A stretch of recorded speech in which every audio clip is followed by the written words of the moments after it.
बोलिए प्रेम से श्री सद्गुरु महाराज की जय। श्री सद्गुरु महाराज की जय। श्री सद्गुरु महाराज की जय।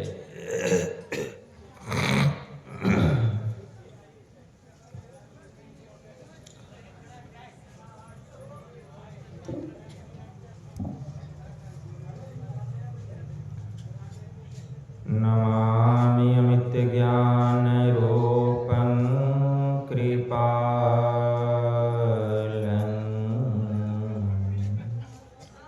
अगम बोधदाता सुबुद्धिनिधि विशालम् क्षमाशीलयति धीर गंभीर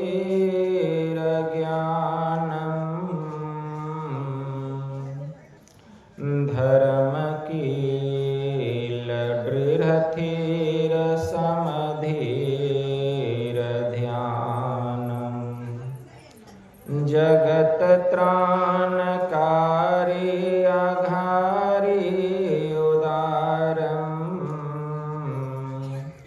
भगत प्राण रूपं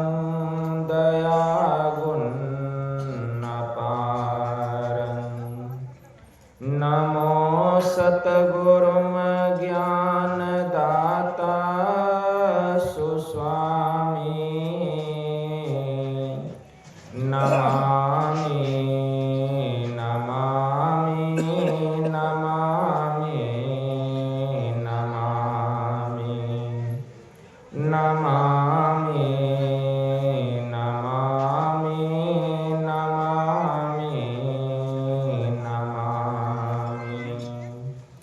महाराज सद्गुरु है राजन को राजा है जिनकी कृपा से सरे सर्व काजा भने में ही सोई परम गुरु नमामि नमामि नमामि नमामि नमामि नमामि नमामि नमामि नमामि। श्री सद्गुरु महाराज की जय।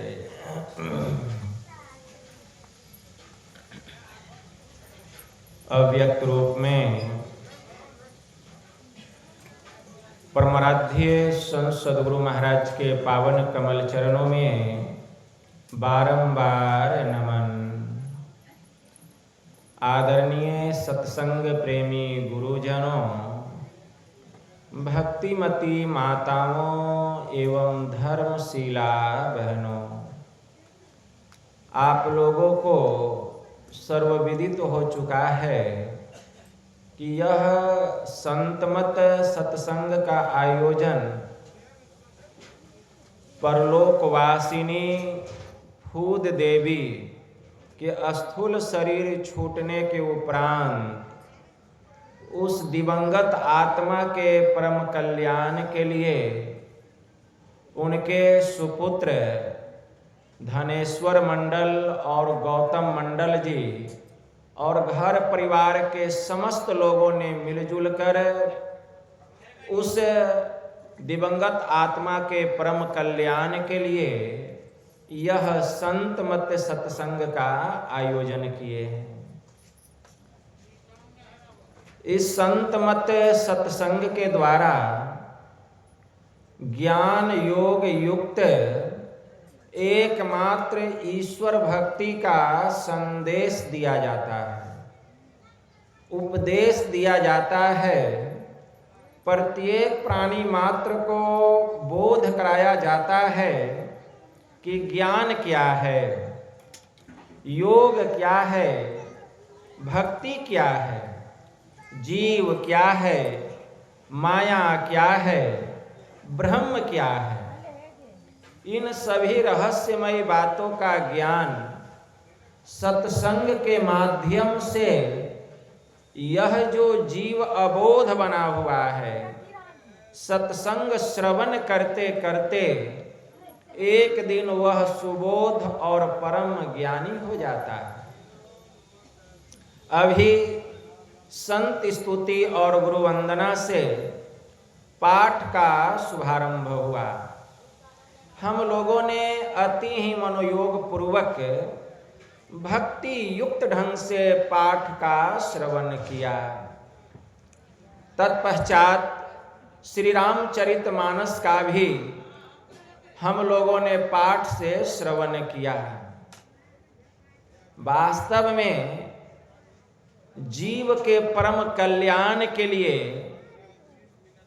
ऐसी कौन सी बात है, ऐसी कौन सी ज्ञान है, ऐसा क्या चीज है जिससे कि जीव का परम कल्याण हो जाए।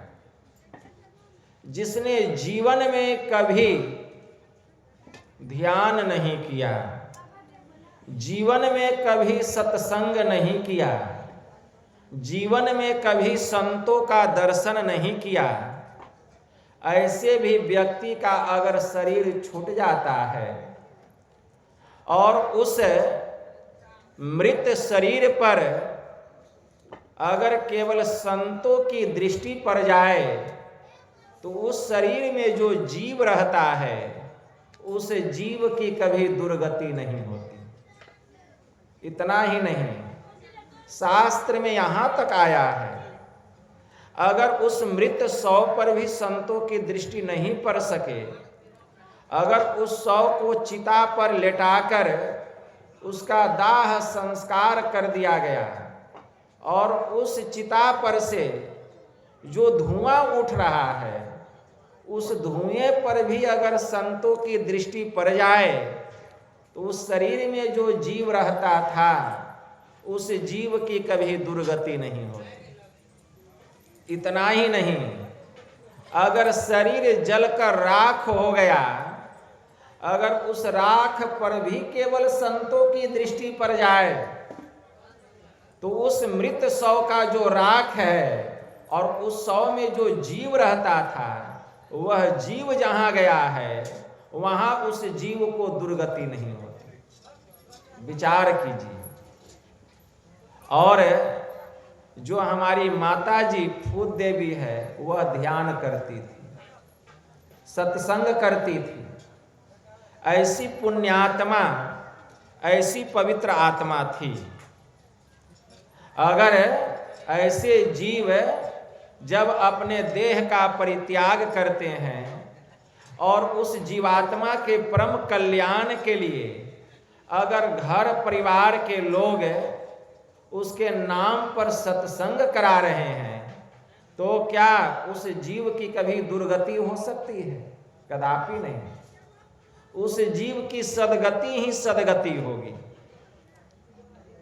लेकिन परम मुक्ति की प्राप्ति तो तब होती है जबकि जीते जी जीवन काल में जो गुरु से ज्ञान लेकर के ध्यान करते करते ध्यान के जो परम प्रकाष्ठा को प्राप्त कर लेते हैं, जीवन काल में जिसकी सूरत सार शब्द में लय हो जाती है तो उस जीव की जीवन काल में ही मुक्ति की प्राप्ति हो जाती है। और जब देह का परित्याग करता है जीव तब वह विदेह मुक्त कहलाता है। इसलिए जीते जी मुक्ति को प्राप्त करना चाहिए, क्योंकि मरने के बाद मुक्ति की प्राप्ति नहीं होती। इसलिए शास्त्र में आया है, योग सिखोपनिषद में बड़ा अच्छा मंत्र आया है। भगवान शिव जी के पास ब्रह्मा जी आए हैं और ब्रह्मा जी कहते हैं कि हे भोलेनाथ, हे प्रभु, हे देवों के देव महादेव, संसार में जितने प्राणी हैं सभी प्राणी दुखों से त्रस्त हो रहे हैं, हाहाकार मचा हुआ है संसार में। इसलिए आप जीव के परम कल्याण के लिए कोई ऐसा उपाय बताइए जिससे कि जीव को मुक्ति मिल जाए, उस जीव को सद्गति मिल जाए, उस जीव को दुखों से छुटकारा मिल जाए। क्या कोई ऐसा उपाय है? भगवान शिव जी कहते हैं कि हाँ ब्रह्मा जी, उपाय तो है, इसके लिए उपाय है। क्या उपाय है? तो भगवान ने कहा, योगहीनम कथम ज्ञानम मोक्षदम भवति भुः योगो अपि ज्ञानहीनस्तो न क्षमो मोक्ष कर्मणि तस्मात् ज्ञानं च योगं च मुमुक्षुर्दृढं भवेत्। भगवान ने कहा कि हे प्रजापति, कोई योग को श्रेष्ठ बतलाते हैं मुक्ति के लिए, परम कल्याण के लिए जीव के, तो कोई ज्ञान को श्रेष्ठ बतलाते हैं। लेकिन मेरे विचार में जो योगहीन ज्ञान है, क्या वह मोक्ष कार्य में समर्थवान हो सकता है? कदापि नहीं। जिस प्रकार योगहीन ज्ञान मोक्ष कार्य में समर्थवान नहीं हो सकता, ठीक उसी प्रकार हे प्रजापति ब्रह्मा जी, ज्ञान रहित जो योग है वह भी मोक्ष कार्य में समर्थवान होने वाला नहीं है। इसलिए मेरा अपना विचार है कि तस्मात् ज्ञानम च योगम च मुमुक्षुर्दृढं भवेत्, कि मोक्ष साम्राज्य की चाहना रखने वाले जो मुमुक्षु प्राणी हैं, अगर वह अपना परम कल्याण चाहते हैं, अगर परम मुक्ति को पाना चाहते हैं, तो योग और ज्ञान दोनों का दृढ़ता के साथ अभ्यास करना पड़ेगा, तभी परम मुक्ति की प्राप्ति हो सकती है, अन्यथा कोई दूसरा उपाय नहीं। भगवान ने कहा तो इसके लिए ज्ञान और योग दोनों की आवश्यकता है। यही बात, जो बात भगवान शिव जी ब्रह्मा जी को कह रहे हैं, ठीक यही बात भगवान बुद्ध अपने भिक्षुओं को कह रहे हैं कि हे भिक्षुओं, ध्यान कर, कहीं बेपरवाही के बदले तुझे नरक में आग का धधकता हुआ गोला मुंह में न निगलना पड़े और जलते समय चिल्लाकर यह न कहना पड़े कि हाय यह दुख है। अरे ज्ञान बिना ध्यान नहीं और ध्यान बिना ज्ञान नहीं। जिसमें ज्ञान और ध्यान दोनों है वही तो निर्वाण के समीप है, वही तो मुक्ति के समीप है, वही तो मोक्ष के समीप है। और भगवान बुद्ध ने अपने भिक्षुओं के सामने यह गाथा कही, नथी झानम अपयस्य पय्या नथी अझायतो यमहि झान अच पय्या च स वे निब्बान संति के। अर्थात प्रज्ञा विहीन को ध्यान नहीं होता और ध्यान नहीं करने वाले को ज्ञान नहीं होता। इसलिए जिसमें ज्ञान और ध्यान दोनों है वही तो निर्वाण के समीप है, वही तो मोक्ष के समीप है, वही परम मुक्ति को प्राप्त करके अपना परम कल्याण कर सकता है।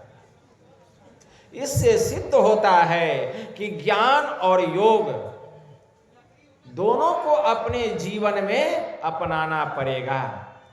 तो अब बात ज्ञान और योग की है। ज्ञान क्या है और योग क्या है, इसको भी समझना पड़ेगा। योग का अर्थ होता है मिलना और ज्ञान का अर्थ होता है जानना। योग का अर्थ होता है मिलना।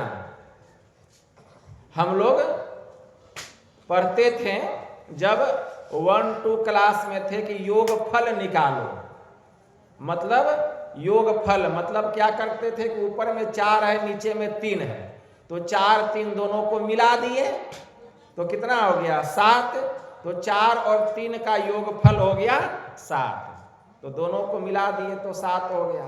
तो योग का अर्थ हो गया मिलना और ज्ञान का अर्थ हो गया जानना। तो जब तक हम मिलेंगे नहीं, किसी के बारे में जानकारी कैसे प्राप्त करेंगे?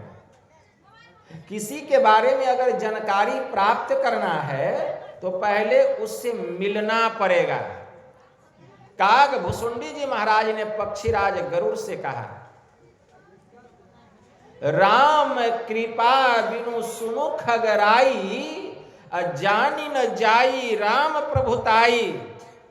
जाने बिनु न होई प्रतीति, बिनु प्रतीति होई नहीं प्रीति। प्रीति बिना नहीं भगति ढिढ़ाई, जिमी खगेश जल के चिकनाई। कि राम कृपा बिनु सुनु खगराई, हे खगेश सुनो, जब तक राम जी की कृपा नहीं होगी, जब तक राम जी की कृपा नहीं होगी, राम जी की प्रभुता जानने में आने वाली नहीं है। जानी न जाए राम प्रभुताई, मतलब उनका बड़प्पन, उनकी महिमा तभी हम जान सकते हैं जबकि उनकी कृपा होगी। और जब तक उनकी कृपा नहीं होगी, उनकी महिमा, उनका बड़प्पन, उनकी प्रभुता जानने में आने वाली नहीं है। तो कृपा होना चाहिए, और जब उनकी कृपा होगी तब उनकी प्रभुता जानने में आएगी। तब जाने बिनु न होई प्रतीति, जब तक हम किसी को जानेंगे नहीं तब तक प्रतीति मतलब विश्वास कैसे होगा? विश्वास कैसे होगा? बिनु प्रतीति होई नहीं प्रीति। और जब तक विश्वास नहीं होगा, किसी से प्रेम कैसे होगा? प्रीति का मतलब होता है प्रेम। अब प्रीति बिना नहीं भक्ति ढिढ़ाई, और जब तक प्रेम नहीं होगा तो भक्ति दृढ़ कैसे होगी? मतलब हम उनकी सेवा कैसे करेंगे? जिमी खगेश जल के चिकनाई, जैसे चिकनाई पर जल नहीं ठहरता है, उसी प्रकार बिना जाने विश्वास नहीं, बिना विश्वास के प्रेम नहीं, और बिना प्रेम के भक्ति नहीं, और बिना भक्ति के मुक्ति नहीं। इसीलिए पहले मिलना पड़ेगा। जब उनसे मिलेंगे तो उनके बारे में जानकारी होगी, जानकारी होगी। और जब उनको जानेंगे तब उन पर विश्वास होगा, और जब विश्वास होगा तब प्रेम होगा, जब प्रेम होगा तब भक्ति होगी, और जब भक्ति करेंगे तब एक दिन भक्ति करते करते उनको हम प्राप्त कर लेंगे। भक्ति मतलब सेवा करते करते उनको ऐसा खुश करेंगे कि वे हमको सहज में ही प्राप्त हो जाएंगे। जो दुर्लभ था वह अब हमारे लिए सुलभ हो गया। तो यहां जानना किसको है, किससे मिलना है, किस पर विश्वास करना है, किससे प्रेम करना है, किसकी भक्ति करनी है? तो एक परमात्मा को, एक परमात्मा से मिलना है, एक परमात्मा को जानना है, एक परमात्मा पर विश्वास करना है, एक परमात्मा से प्रेम करना है, एक परमात्मा की भक्ति करनी है, और भक्ति करके एक परमात्मा को प्राप्त कर लेना है। तो इसके लिए क्या करना पड़ेगा? पहले योग करना पड़ेगा। तो योग का अर्थ होता है मिलना, और ज्ञान का अर्थ होता है जानना। तो जब तक हम जानेंगे नहीं, मिलेंगे भी कैसे?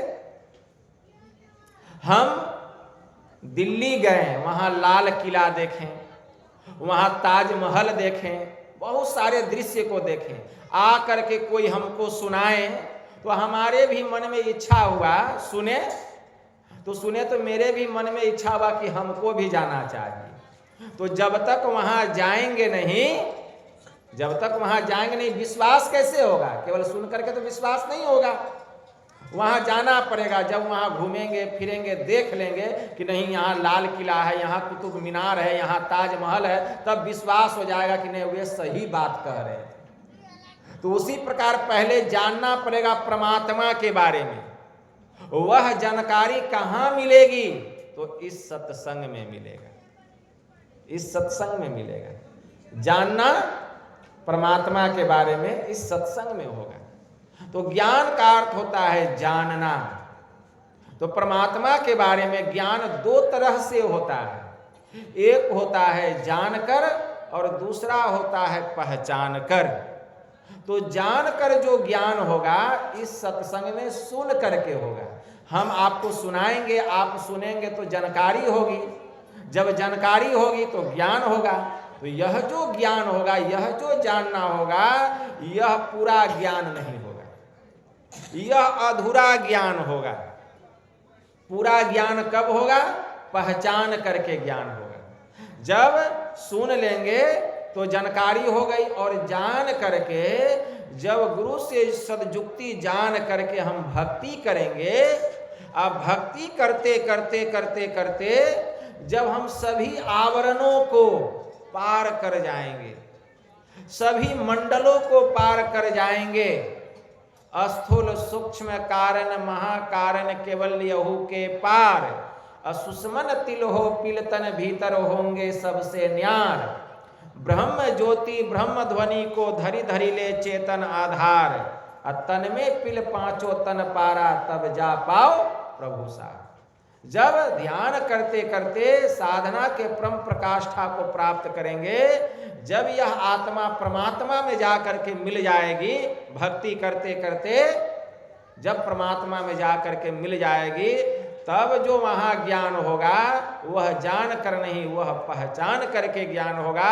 वह पूरा ज्ञान होगा, वह दुरुस्त ज्ञान होगा, वह ऐसा ज्ञान होगा कि वह ज्ञान कभी मिटेगा नहीं, कभी हटेगा नहीं, कभी समाप्त नहीं होगा। वह शाश्वत ज्ञान होगा। और एक बार वह ज्ञान हो जाएगा तो फिर और कुछ ज्ञान पाने के लिए शेष बाकी नहीं रहेगा। तो इसके लिए हमें क्या करना पड़ेगा? तो इसके लिए हमें योग करना पड़ेगा। योग का मूल अर्थ होता है भक्ति। योग का मूल अर्थ होता है भक्ति। इसके लिए हमें भक्ति करनी पड़ेगी। इसलिए ज्ञान और योग दोनों की आवश्यकता है। भक्ति करना पड़ेगा। भक्ति किसकी करेंगे? एक ईश्वर की करेंगे। तो उस ईश्वर के संबंध में जो इस सत्संग में ज्ञान होगा, सुन करके बढ़िया से ज्ञान हो जाएगा कि वह परमात्मा कैसे हैं, उस परमात्मा को हम कैसे प्राप्त करेंगे। उपनिषद में मंत्र आया है, बहुत अच्छा मंत्र आया है। केनोपनिषद में मंत्र आया है, यह चेदी दथ सत्यम अस्ति न चेदी हा वेदिन महति विनिष्टिह भूतेषु भूतेषु विचित्य धीरा प्रत्यास्माद लोकाद मृता भवन्ति। अगर इस जन्म में ब्रह्म को जान लिया, अगर इस जन्म में ब्रह्म को जान लिया तो बहुत अच्छा। तो यहां जो जानना है बौद्धिक रूप में जानना है, मतलब सुन करके। लेकिन ब्रह्म को जानना, घर परिवार को जानना नहीं, खेत खलिहान को जानना नहीं, बेटा बेटी को जानना नहीं। इस सत्संग में उस ब्रह्म को जानना कि उस ब्रह्म का ज्ञान कैसे होगा। तो इस सत्संग में हम सुनते हैं उस परमात्मा के संबंध में कि जिस ईश्वर की हमें भक्ति करनी है वह ईश्वर कैसा। अगर इस जन्म में ब्रह्म को जान लिया तब तो बहुत अच्छा, और अगर उसे नहीं जान पाया तब बहुत भारी हानि। बहुत भारी हानि क्या है? यह मनुष्य का शरीर छूटेगा, त्रियक योनि में चला जाएगा, 84 लाख प्रकार की योनि में चला जाएगा। मनुष्य का शरीर नहीं बनेगा, पशु पक्षी पेड़ पौधा पर्वत पहाड़ के योनि में चले जाएंगे। यही सबसे बड़ा दुख है। तब तो बहुत भारी हानि है। मनुष्य का शरीर मिलने वाला नहीं है। और भक्ति जब भी होगा मनुष्य के शरीर में होगा, और किसी शरीर में भक्ति होने वाला नहीं है। इसलिए हमारे परमाराध्य कहने की कृपा किए कि जितने मनुष्य तनधारी हैं प्रभु भक्ति कर सकते सभी। ये कहें कि जितने पशु शरीरधारी हैं प्रभु भक्ति कर सकते सभी। कहें जितने पक्षी शरीरधारी हैं प्रभु भक्ति कर सकते सभी। जितने पेड़ पौधा शरीरधारी है प्रभु भक्ति कर सकते सभी, जितने देवी देवता शरीरधारी है प्रभु भक्ति कर सकते सभी नहीं। तब जितने मनुष्य तनधारी हैं प्रभु भक्ति कर सकते सभी। तो केवल भक्ति करने का अधिकार मनुष्य को, तो यह मनुष्य का शरीर मिला है भक्ति करने के लिए। तो किसकी भक्ति आज तक यह पता ही नहीं चला। इसीलिए कभी पेड़ को पूजते हैं तो कभी पहाड़ को पूजते हैं, कभी दीवार को पूजते हैं, कभी पशु पक्षी को भी पूजते हैं, बकरी को, किसको किसको देखिएगा, गाय को, घोड़ा को, गधा को, किसको किसको पूजते हैं। अरे वो तो पशु जोनी है। भक्ति किसका करनी है? एक ईश्वर की भक्ति करनी है। तो जिस ईश्वर की भक्ति करनी है तो उसके बारे में जानना पड़ेगा कि वह ईश्वर कैसा।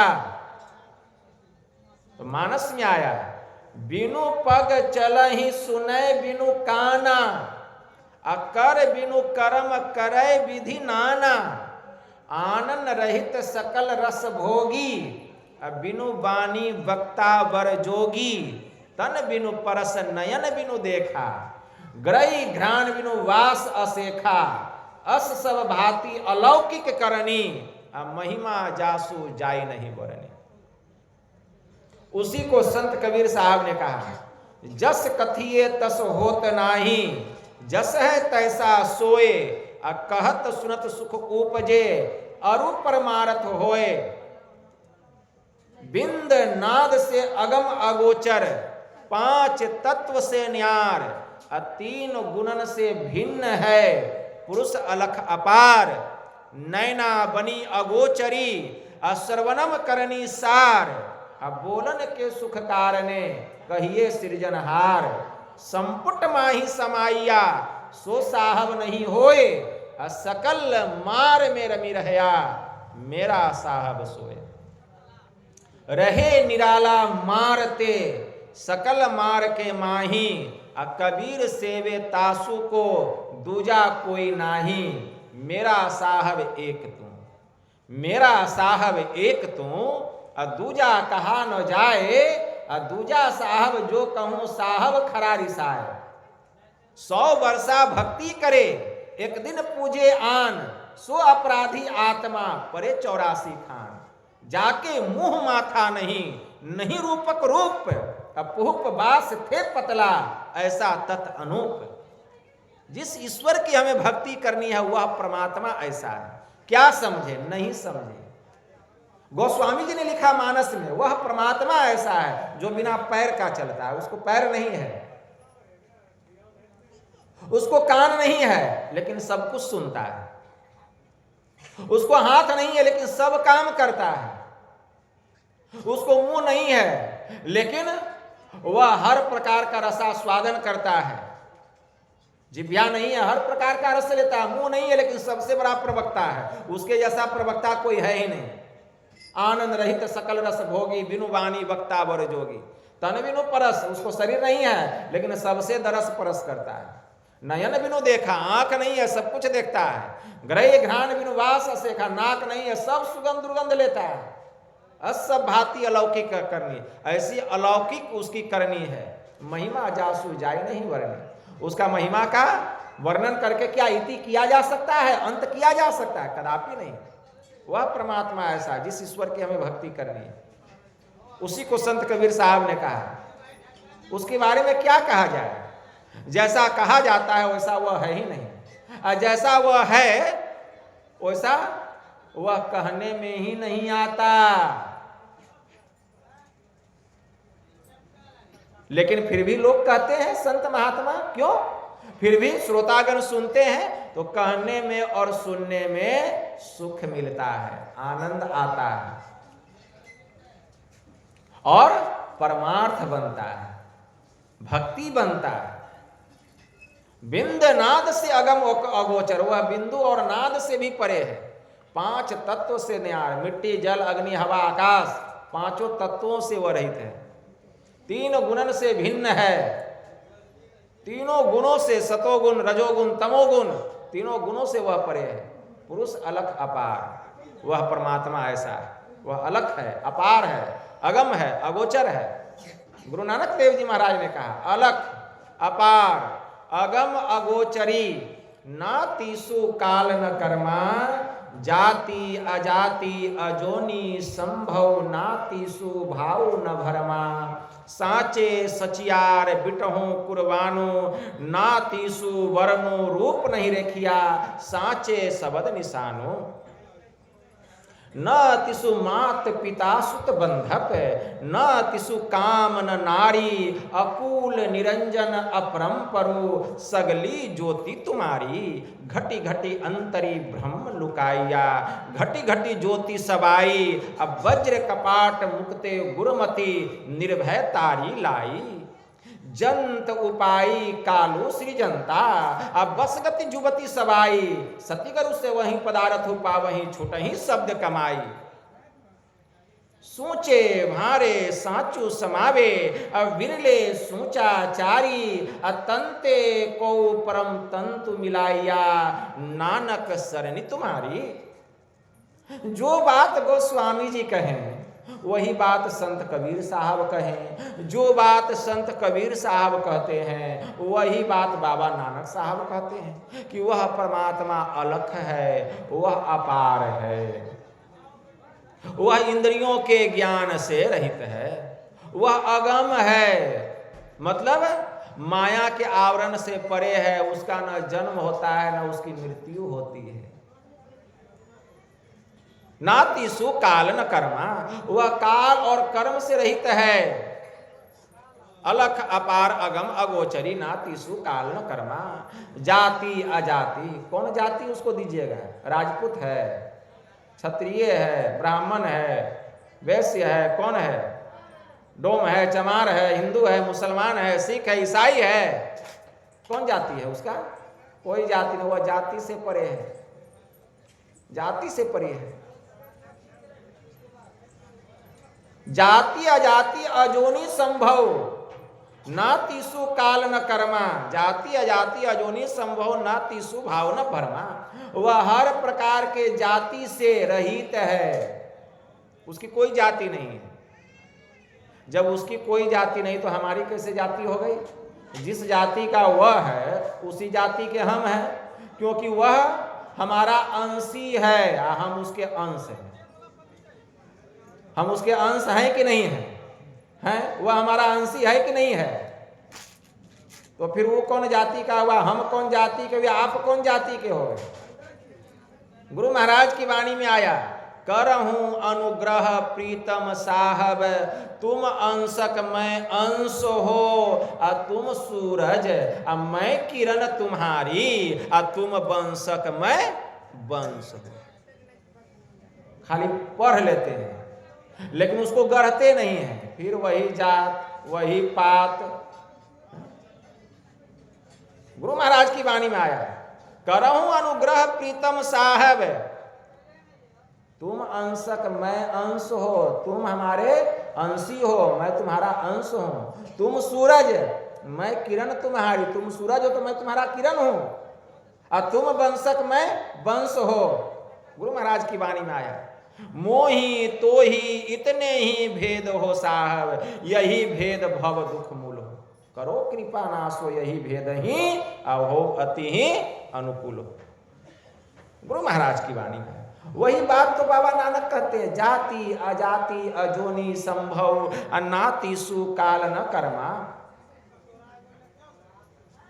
फिर क्या कहते हैं, घटी घटी अंतरी ब्रह्म लुकाइया, घटी घटी ज्योति सवाई, अब वज्र कपाट मुक्ते गुरुमति निर्भय तारी लाई।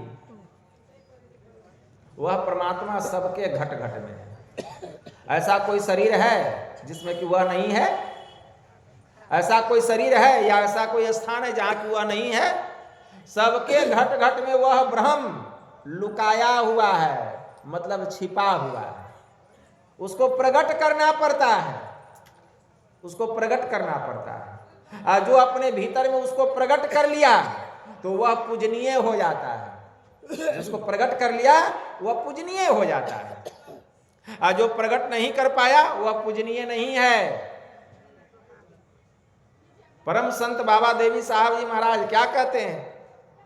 हमारा मालिक सबके माही, सब में है और सबते न्यारा, ऐसा अद्भुत साईं जो गुरु मिले तो भेद बतावे, अब बिनु गुरु दरस न पाई। जब तक सच्चे संत सदगुरु रूपी बादशाह नहीं मिलेंगे, वे भेद नहीं बतलाएंगे, उनसे सदयुक्ति जानकर भक्ति नहीं करेंगे, तब तक वह परमात्मा हमारे भीतर में रहने पर भी उसका ज्ञान, उसकी पहचान होने वाली नहीं है। जो गुरु मिले तो भेद बतावे, बिनु गुरु दरस न पाए। बिना गुरु का उसका दीदार होने वाला नहीं है। सबते बड़ा छोट सब ही थे, वह परमात्मा सबसे बड़ा है। कितना बड़ा? यह पूरा दुनिया, पूरा विश्व और ब्रह्मांड उसमें घुस जाए उसको भर नहीं सकता। कितना बड़ा है सोचिए,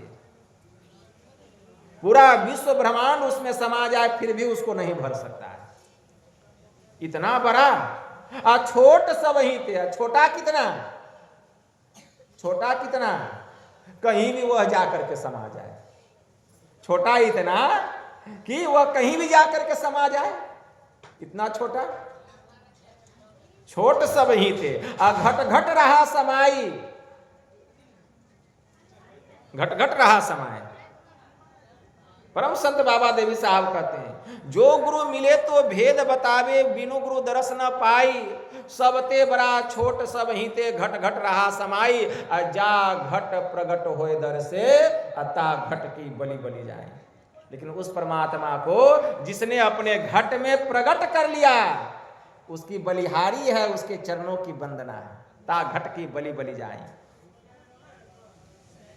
हमारे गुरु परम संत बाबा देवी साहब प्रकट कर लिए, इसीलिए ऐसे गुरु महाराज की वंदना है। ता घट की बलि बलि जाए। रूप रंग आकार न वाके, वह परमात्मा ऐसा है कि न कोई उसका रूप है, न रंग है, न आकार है, न प्रकार है। वेद नेति कर गाई, वेद उसके संबंध में कहता है इति नहीं, इति नहीं, इति नहीं। उस परमात्मा का अंत नहीं, वह अनंत है। देवी कस कस वाही वखाने, कहन सुनन में नहीं। वह न तो कहने में आने वाला है और न तो उसके बारे में हम पूरा पूरा सुन सकते हैं। वह तो अनुभव का चीज है, वह अनुभव का चीज है। वह संतों के ज्ञान का सीना है, सफीना नहीं कि तख्ती पर लिख दिया और लिख करके मिटा दिया। ऐसा नहीं है, वो मिटने वाला नहीं है। वह लिखने में ही आने वाला नहीं है, तो वह मिटेगा कैसे? वह लिखने में ही आने वाला नहीं है। संत कबीर साहब ने कहा, बाबा अगम अगोचर कैसा, ताते कहीं समझाओ ऐसा।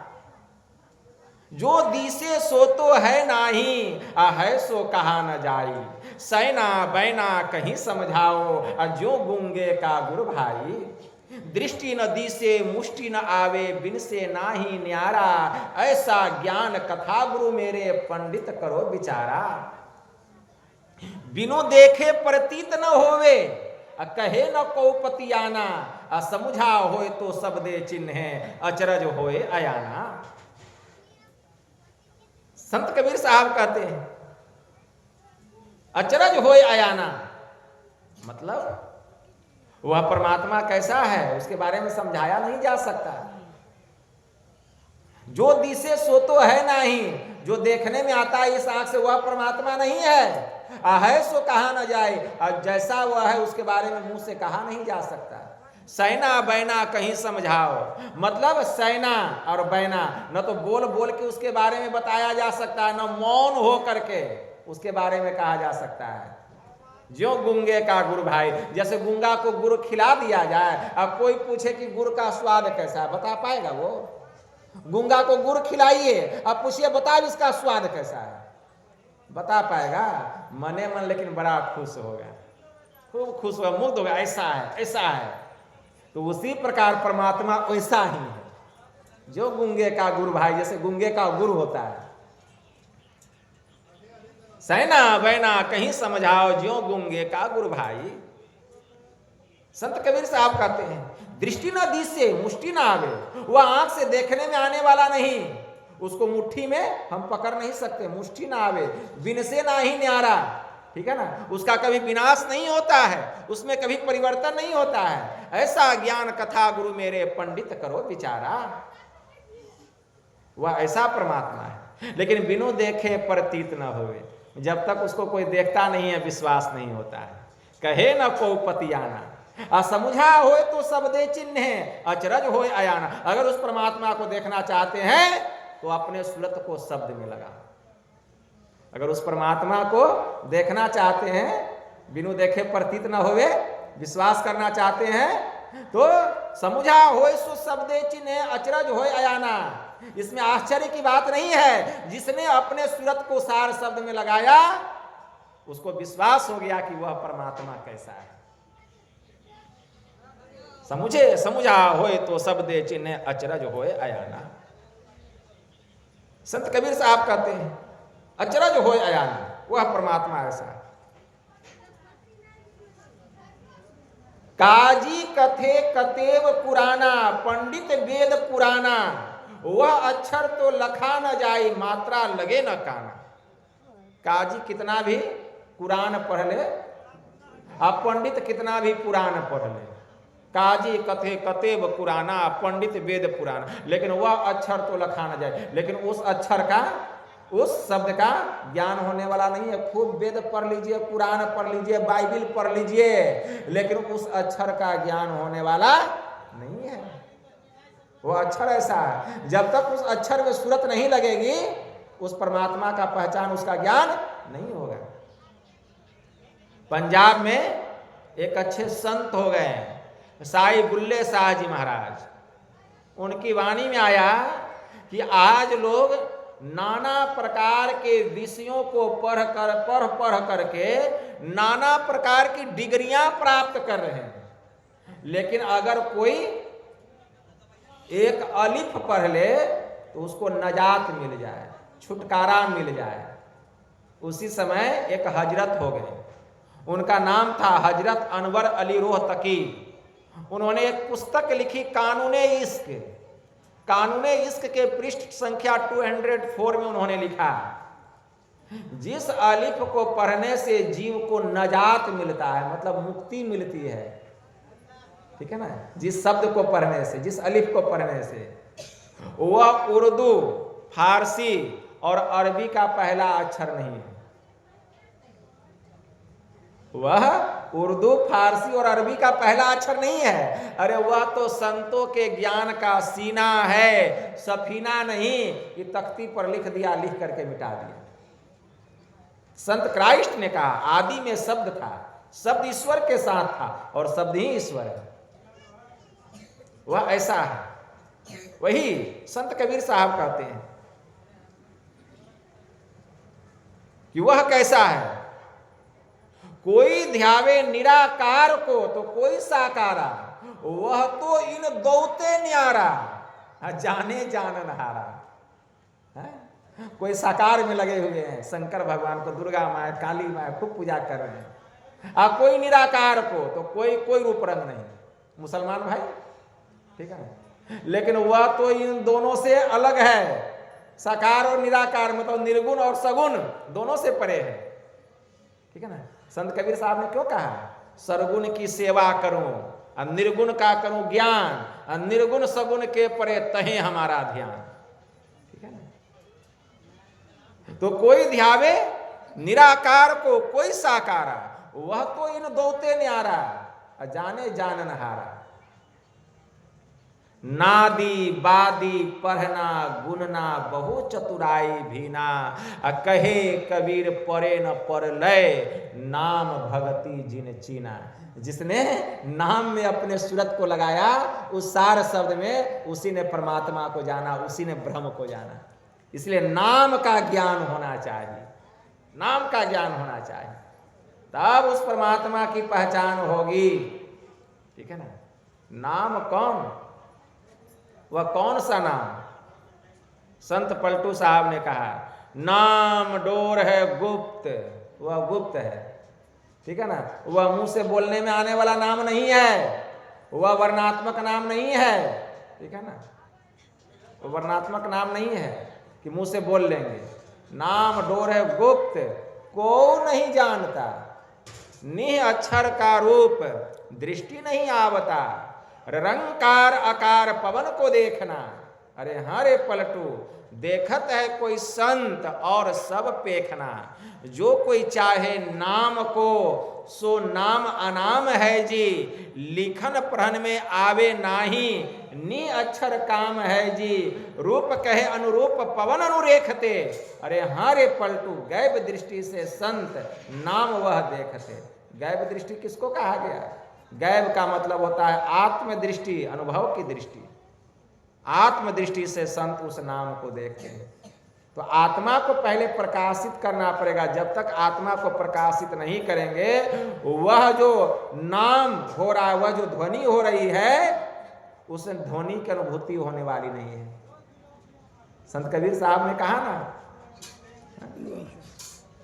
क्या कहा संत कबीर साहब ने? संत कबीर साहब कहते हैं कि बिनु देखे प्रतीत न होवे, कहे न को पतियाना। असमुझा होए तो शब्दे चिन्ह अचरज होए अयाना। ठीक है ना? अगर उसको जानना है परमात्मा को, तो शब्द में अपना सूरत लगाना पड़ेगा, नाम में अपना सूरत लगाना पड़ेगा।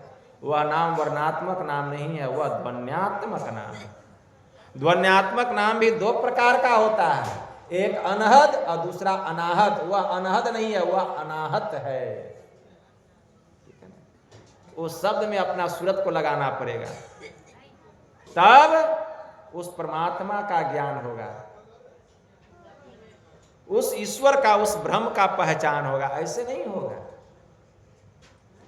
इसीलिए मंत्र आया है उपनिषद में। यमराज ने नचिकेता से कहा, बड़ा अच्छा मंत्र आया। यम ने नचिकेता से कहा कि हे नचिकेता सुनो, नाय मात्मा प्रवचनेन लभ्यो न मेधया न बहुना श्रुतेन यमे वैस वृणुते तेन लभ्यस आत्मा विवृणुते तनुम स्वाम। यह जो आत्मा है, नाना प्रकार के वेदाध्ययन के द्वारा इसको ग्रहण नहीं किया जा सकता है। कोई सोचे कि हम वेद पढ़ लेंगे तो आत्मा का भेद जान लेंगे, नहीं जान सकता है। ठीक है ना? क्योंकि पंडित वेद पढ़ता है, संत उसका भेद बतलाता है। ऐसा ज्ञान कोई बिरला बूझे, ऐसा वेद ज्ञान मतलब वेद, ऐसा वेद कोई बिरला बूझे, आग लगे पानी में अंधे को सूझे। अंधा को भी सुझाई देने लगता है, लेकिन पानी में आग कैसे लगेगा और अंधा को दिखाई कैसे देगा, यह भी तो पते की बात है। पानी में आग लगते देखे हैं? नहीं देखे हैं। तब कबीर साहब झूठे बोल दिए हैं। ऐसा वेद कोई बिरला बूझे, आग लगे पानी में अंधे को सूझे। इसका मतलब है पहले अपने अंदर में पानी को जमा करना पड़ेगा। क्या समझे? पानी को जमा करना पड़ेगा। पानी में आग लगाना, पहले पानी को जमा कीजिएगा तब ना। मतलब ब्रह्मचर्य का पालन करना पड़ेगा।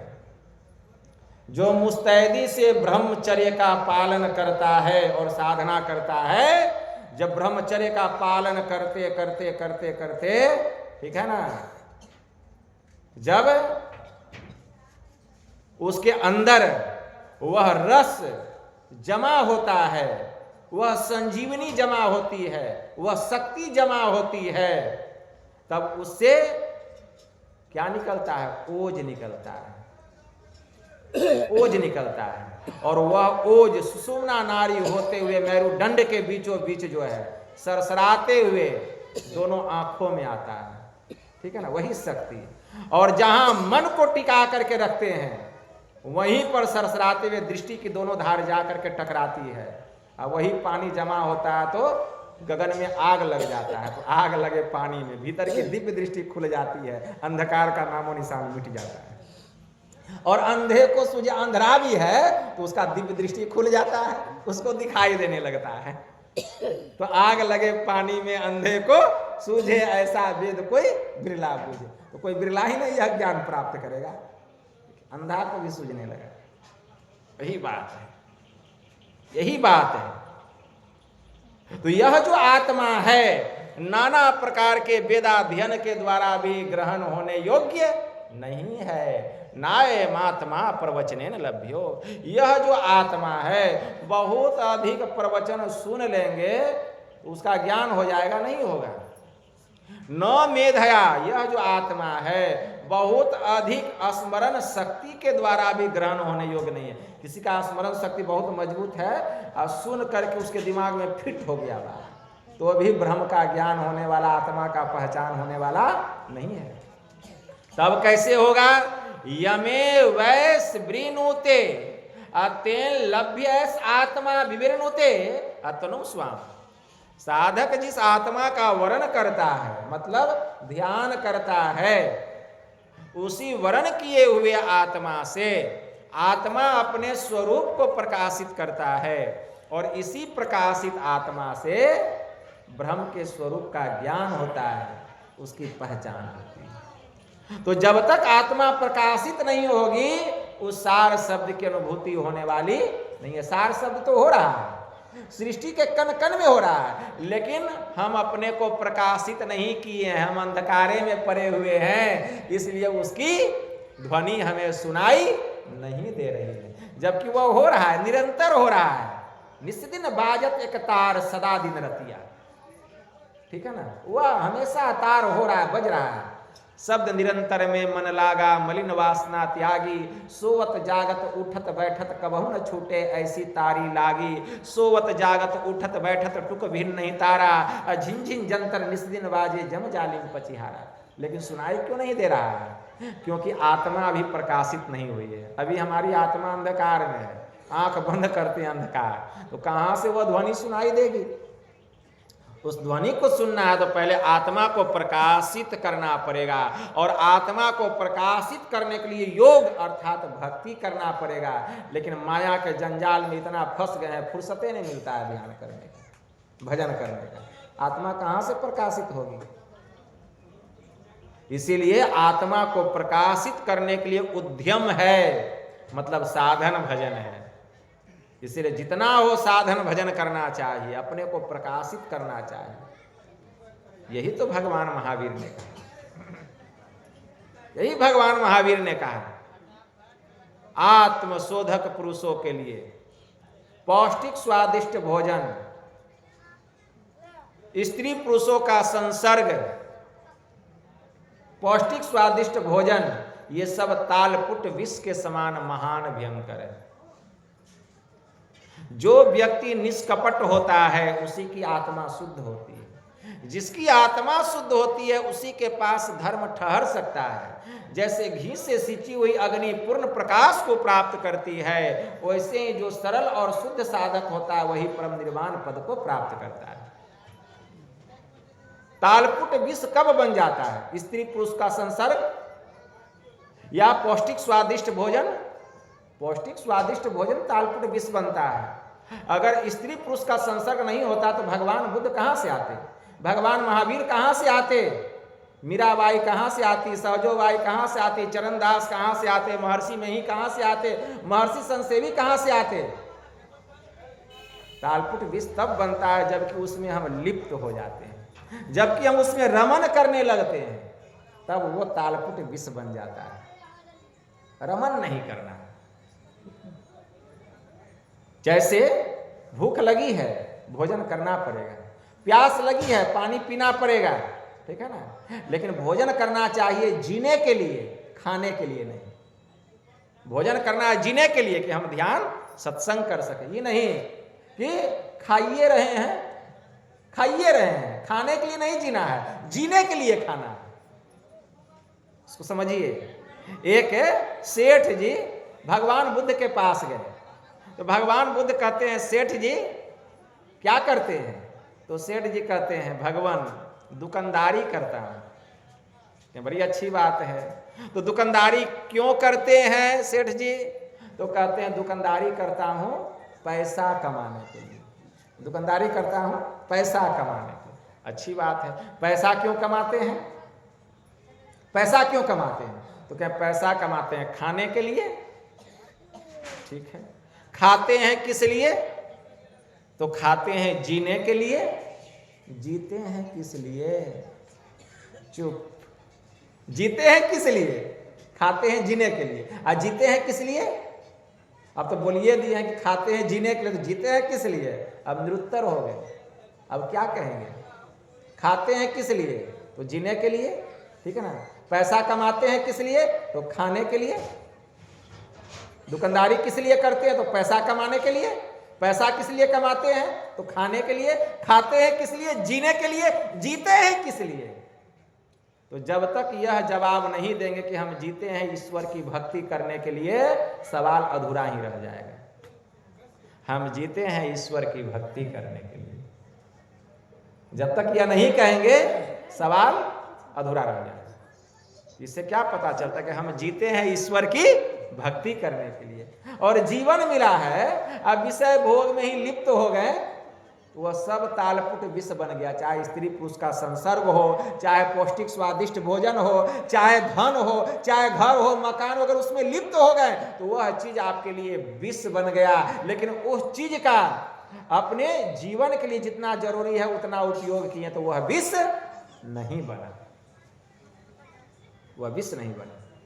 इसलिए यह जीवन मिला है परमात्मा की भक्ति करके परमात्मा को प्राप्त करने के लिए। तो जब हम सत्संग सुने तो सुनते सुनते इतना ज्ञान हुआ कि वह परमात्मा ऐसा है, उसकी भक्ति हमें ऐसे करनी है। यह ज्ञान सत्संग में होता है। और जब यह ज्ञान हो गया तब हम क्या करते हैं? तब हम योग करना शुरू कर देते हैं, मतलब भक्ति करना शुरू करते हैं। योग शास्त्र में, पातंजल योग में योग के 8 अंग बतलाए गए। यम, नियम, आसन, प्राणायाम, प्रत्याहार, धारणा, ध्यान, समाधि, 8 अंग बतलाए गए। यम के भी 5 भाग बतलाए गए, नियम के भी 5 भाग बतलाए गए। यम के 5 भाग क्या क्या बतलाया गया? सत्य, अहिंसा, अस्तेय, अपरिग्रह और ब्रह्मचर्य। नियम के भी शौच, संतोष, तप, स्वाध्याय और ईश्वर प्राणिधान। तो यम और नियम का ही हमसे पालन नहीं होगा तो फिर आसन की सिद्धि कैसे होगी? और आसन की ही सिद्धि नहीं होगी तो प्राणायाम कैसे करेंगे? प्राणायाम मतलब प्राण को काबू में करना, वश में करना, आयाम करना, ठीक है ना। इसके लिए हठ योगी जो है प्राणायाम करते हैं प्राण को वश में करने के लिए। हठ योग के द्वारा प्राण का आयाम करते हैं जो हठ योगी होते हैं। लेकिन हमारे गुरु महाराज राजयोग की क्रिया हम लोगों को बतलाए हैं, विहंगम योग। इसके लिए प्राणायाम की क्रिया करने की कोई आवश्यकता नहीं है। तब इसके लिए क्या करना? राजयोग करना है। जो साधना भगवान शिव करते थे वही साधना हमको करनी है। भगवान शिव विहंगम योग की साधना करते थे, राजयोग की साधना करते थे। राजयोग की साधना में क्या होता है? जो हठ योगी होते हैं वे एक एक करके एक एक चक्र को जगाते हैं। पहले मूलाधार चक्र, फिर स्वादिष्ठान चक्र, फिर मणिपूरक चक्र, फिर अनाहत चक्र, फिर विशुद्ध चक्र, तब आज्ञा चक्र। यह हठ योगी का काम है, हठ योगी ऐसा करते हैं। लेकिन जो राजयोगी होते हैं उनको ऐसा करने की क्या आवश्यकता है? राजयोगियों का क्या कहना है? कहें कि राजयोगी जो होते हैं वे क्या करते हैं कि वे अपने को जगाते हैं। वे एक एक करके एक चक्र को नहीं जगाते हैं, इस जीव को जगाते हैं। जीव को जगाएंगे तो सब चक्र अपने जग जाएगा। जैसे जब हम जगेंगे तो मेरा हाथ पैर अपने काम करने लगेगा, ठीक है ना। जगेंगे तब ना। जब मेरा आंख खुलेगा तो हाथों काम करेगा, पैरों काम करेगा, आंख भी काम करेगा, नाक भी काम करेगा। और जब हम सोए रहेंगे तो हाथों काम करेगा तो हमको पता चलेगा, सपना में काम करे। कभी हाथ इधर फेंके, उठेंगे, कोई पूछेंगे तुम मेरे ऊपर हाथ फेंक रहे थे, कहाँ फेंक रहे थे? अब लीजिए हाथ फेंका उसको पते नहीं है। तो ऐसा हाथ पैर को जगाने से क्या लाभ? जिसको उसी को ज्ञान नहीं हुआ कि हम हाथ पैर फेंके हैं। तो इसीलिए जो अपने को जगा लेता है उसका सब जग जाता है। तो इस जीव को जगाना है। तो जीव कहाँ है? तो जीव है शिव नेत्र में, आज्ञा चक्र में। तो जहाँ जीव बैठा हुआ है और वहाँ सोया हुआ है, तो उसको जगाना है। इसीलिए वहीं पर ध्यान लगाना है। एक एक चक्र को जगाने की कोई आवश्यकता नहीं है, भगवान शिव जी ने कहा। भगवान शिव जी क्या कहते हैं? यानी यानी ही प्रोक्तानि पंच पद में फलानी वे तानी सर्वाणी सूत्रामेदज ज्ञानाद भवंती हैं। कि हे देवी, पंच चक्रों का जो जो फल मैंने तुमको कहा, वह समस्त फलों की प्राप्ति केवल आज्ञा चक्र कमल नयन का ध्यान करने से, जहाँ जीव बैठा हुआ है वहाँ ध्यान लगाने से जब जीव जग जाता है तो समस्त फलों की प्राप्ति हो जाती है। मतलब पांचों चक्रों का जो फल है वह प्राप्त हो जाता है। अलग से एक एक चक्र जगाने की कोई आवश्यकता नहीं है, कोई आवश्यकता नहीं। इसीलिए जहां जीव बैठा है वहां ध्यान लगाना। जब हम दृष्टि साधन करते हैं वही काम करते हैं। जहां जीव बैठा हुआ है सुषुम्ना में ध्यान लगाते, वही सेज है जीव का, जीवात्मा का सेज है। सुषुम्ना रूपी सेज पर यह जीव सोया हुआ है। जब अमीर खुसरो के गुरु कौन थे? हजरत निजामुद्दीन औलिया। हजरत निजामुद्दीन औलिया। हजरत निजामुद्दीन औलिया के नाम पर दिल्ली में एक स्टेशन उसका नाम पड़ गया, हजरत निजामुद्दीन रेलवे स्टेशन। कितने बड़े वे फकीर थे, कितने बड़े संत थे कि उनके नाम पर स्टेशन का नाम पड़ गया हजरत निजामुद्दीन औलिया। कितने बड़े फकीर होंगे। वे अपने साथ में 22 चेला रखते थे, 22 चेला अपने साथ में। अब 22 चेला में अमीर खुसरो भी एक थे। और सबके मन में होता था कि गुरु महाराज का जब शरीर छूटेगा तो गद्दी पर हम बैठेंगे। तो सबके मन की बात जान गए गुरु महाराज, अरे सबके मन में तो चल रहा है कुछ, गद्दी पर बैठने की लालसा है, इसीलिए परीक्षा ले लेते हैं, देखते हैं कौन पास करता है, कौन सुयोग्य उत्तराधिकारी है इस गद्दी का। तो अपने 22 चेला को बुलाते हैं, कहें देखो जी आज बाजार घूमने की इच्छा है। कहा गुरुदेव चला जाए। सब लोग सोचे कि आज गुरु जी भी मस्ती में हैं, बाजार घूमना चाहते हैं, मौज में है। सब लोग चला बाजार घूमने। तो जब बाजार निकले तो बाजार में एक वेश्यालय था, एक वेश्या का कोठा था। अब वेश्या एकदम सिंगार पटार करके बैठी हुई थी। तो हजरत निजामुद्दीन औलिया कहते हैं देखो जी तुम लोग नीचे ही रहो, जरा हम ऊपर से आते हैं। तो उस वेश्या के साथ चले गए ऊपर गुरु महाराज। वेश्या अपने कमरे में गई, कही कि आज तो मेरा भाग ही जग गया कि हजरत निजामुद्दीन औलिया इस कोठे पर पधारे, कोठा भी पवित्र हो गया। ठीक है ना। तो हजरत निजामुद्दीन औलिया उस वेश्या को कहते तुम जाओ दूसरे कमरे में। बैठ के चली गई दूसरे कमरे में। और उसका जो एक गुलाम था वेश्या को, उसको बुलाते हैं, कहें कि जाओ नीचे से लेकर के आओ। बता दिए, गया गुलाम लेकर के आया भोजन, एक बोतल। शिष्य लोग देखा, यदि तो बोतल है, कबाब भी है, ठीक है ना, लेकर के ऊपर जा रहा। कहा कि क्या है? कहा कि आपके गुरु महाराज का ऑर्डर है, वही मंगाए।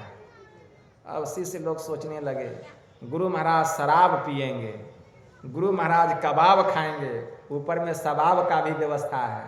पूरा जीवन चौपट हो गया हम लोगों का। ऐसे दुराचारी गुरु का जो हम लोग इतना दिन सेवा किए, पूरा जीवन बर्बाद हो गया एकदम। इससे तो अच्छा था कि अपना घरे में रहते हम लोग। एक एक करके सब टसकने लगा, खसकने लगा, वहां से सब जाने लग गया। ऐसे गुरु के साथ रहने से अच्छा अपने घर में रहना। सब चला गया, पूरा मैदान खाली हो गया। गुरु महाराज कुछ देर के बाद ऊपर से नीचे उतरे तो देखते हैं फील्ड पूरा खाली है, केवल एक शिष्य अमीर खुसरो बचा हुआ था। तो कहते हैं अरे खुसरो क्या बात है, सब मैदान खाली, सब कहाँ गया? कहा गुरुदेव आप ऊपर चले गए, नीचे से गुलाम लेकर के शराब कबाब गया, लोगों के मन में हुआ गुरु महाराज शराब पिएंगे, कबाब खाएंगे, ऊपर में आगे भी बात होगी, इसीलिए सबके मन में आपके प्रति जो है नफरत की भावना आ गई, है भावना आ गई, सबके मन में आपके प्रति विकार आ गया और सब लोग चला गया कि ऐसे गुरु के सेवा में रहने से अच्छा है अकेले घर में रहना। क्या सब चला गया, तू क्यों ठहर गया, तू क्यों नहीं गया? तो अमीर खुसरो कहते हैं गुरुदेव क्या करूं, मैंने चारों दिशाओं में अपना नजर दौड़ाया लेकिन आपके चरणों के अलावा कहीं हमको स्थान ही नहीं दिखाई दिया। हजरत निजामुद्दीन औलिया प्रसन्न हो गए। आजकल ऐसा शिष्य मिलेगा, जरा सा कुछ देख लेगा, गुरुवे का निंदा शिकायत करने लगे, अरे वो बाबा तो ऐसे, अरे वो बाबा तो ऐसे, मानो अपना सारा पुण्य ही वो चौपट कर दिया। जितना दिन वो भक्ति किया था वो पूरा पुण्य वो नष्ट कर दिया, गुरु का बुराई करके या किसी महात्मा की बुराई करके पूरा सब। 21 शिष्य गया, पुण्य चौपट कर दिया, बच गया अमीर खुसरो, वो अपना पुण्य नहीं चौपट किया। इतना चीज देखा लेकिन अडिग रहा, विश्वास कितना था उसको गुरु पर, और उसको ले करके गए हजरत निजामुद्दीन औलिया और गुरु गद्दी पर ले जाकर के बैठा दिया कि तुम ही सुयोग्य उत्तराधिकारी हो, और जैसे बैठाएं और वैसे ही अपना देह त्याग दिए हजरत निजामुद्दीन औलिया। जैसे देह त्यागे अब तो अमीर खुसरो का प्राण सूख गया, प्राण सूख गया, इसका भी शरीर तलमला गया, ठीक है ना, शरीर तलमला गया, और शरीर तलमला करके अमीर खुसरो भी गिर पड़े। और जब अमीर खुसरो गिरे, ठीक है ना, तो अब उनका भी अंतिम समय, अमीर खुसरो का भी, उनके मुंह से एक वाक्य निकला। क्या वाक्य निकला? गौरी सोवे सेज पर मुख पर डारे केस, चल खुसरो घर आपने रैन भई चहुदेश। मतलब अमीर खुसरो इतना कह के वह भी अपना देह त्याग दिए। देखिएगा निजामुद्दीन औलिया का जहां समाधि है बगल में अमीर खुसरो का समाधि है। मतलब क्या हुआ इसका मतलब? गौरी सोवे सेज पर, अमीर खुसरो कहते हैं, उनके मुंह से अंतिम शब्द निकला कि गौरी सोवे सेज पर मुख पर डारे केस, चल खुसरो घर आपने रैन भई चहुदेश। मतलब गौरी कौन है? जीवात्मा, गौरी है जीवात्मा। सेज क्या है? सुषुम्ना, सुषुम्ना रूपी सेज पर जीवात्मा रूपी गौरी सोई हुई है। सुषुम्ना रूपी सेज पर जीवात्मा रूपी गौरी सोई हुई है। गौरी सोवे सेज पर मुख पर डारे केस, लेकिन मुख पर डारे केस, लेकिन जीवात्मा के ऊपर में अंधकार का पर्दा पड़ा हुआ है, यही केस है। काला काला केस देखते हैं, होता है, मुख पर डाले केस, काला पर्दा पड़ा हुआ है। चल खुसरो घर आपने, मतलब अब यह संसार अंधकारमय हो गया, गुरु महाराज ही नहीं रहे तो अभी संसार में रह के क्या करेंगे? चल खुसरो घर आपने, चलो अब जहां गुरु महाराज गए हैं वहां तेरा भी जाने का समय आ गया। रैन भई चहुदेश, अब यह संसार तो मेरे लिए अंधकार से भरा हुआ है, अब इस संसार में रह के क्या करेंगे? इतना कह के अमीर खुसरो भी देह का परित्याग कर दिए। गुरु शिष्य दोनों मिलके एक हो गए ब्रह्म में। यह एक दृष्टांत है। ऐसी गति सबकी नहीं होती है, जो समर्पित भक्त होते हैं, जो समर्पित शिष्य होते हैं, उनकी होती है। तो इसलिए यह भावना हम लोगों को भी बना करके रखनी पड़ेगी। पूर्ण विश्वास, हम लोग क्या कहते हैं? एक सर्वेश्वर पर ही अचल विश्वास, पूर्ण भरोसा तथा अपने अंतर में ही उनकी प्राप्ति का दृढ़ निश्चय रखना, सदगुरु की निष्कपट सेवा, सत्संग और दृढ़ ध्यानाभ्यास, इन पांचों को मोक्ष का कारण समझना चाहिए। तो बोलिए प्रेम से श्री सदगुरु महाराज की जय। समय भी बहुत हो गया, यही थोड़ा सा मैं आप लोगों की सेवा में कहा, बस इतना ही कहकर गुरु महाराज के श्री चरणों में प्रेम पुष्प समर्पित करते हुए मैं अपनी वाणी को यहीं विराम देता हूँ। और परलोकवासिनी जो माता जी थी, हमारे धनेश्वर बाबू और गौतम बाबू की माता जी खुद देवी, मैं गुरु महाराज से प्रार्थना करता हूँ कि हे परमपिता परमात्मा, आप ऐसे पुण्यात्मा को, ऐसे जीवात्मा को सदगति प्रदान करें, उनके अपने चरणों में स्थान दें, और जहाँ से इनकी भक्ति छुटी हुई है पुनः उनको मनुष्य का शरीर प्रदान करें कि वहाँ से वह अपनी भक्ति पुनः प्रारंभ करके मुक्ति को प्राप्त करें। बोलिए प्रेम से श्री सद्गुरु महाराज।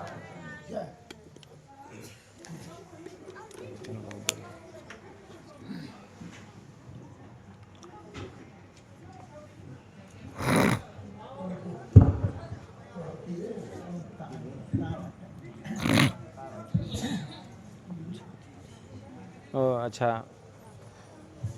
लाइए ये वो भजन गाते हैं जरा आज वो भजन हम भी गा लेते हैं।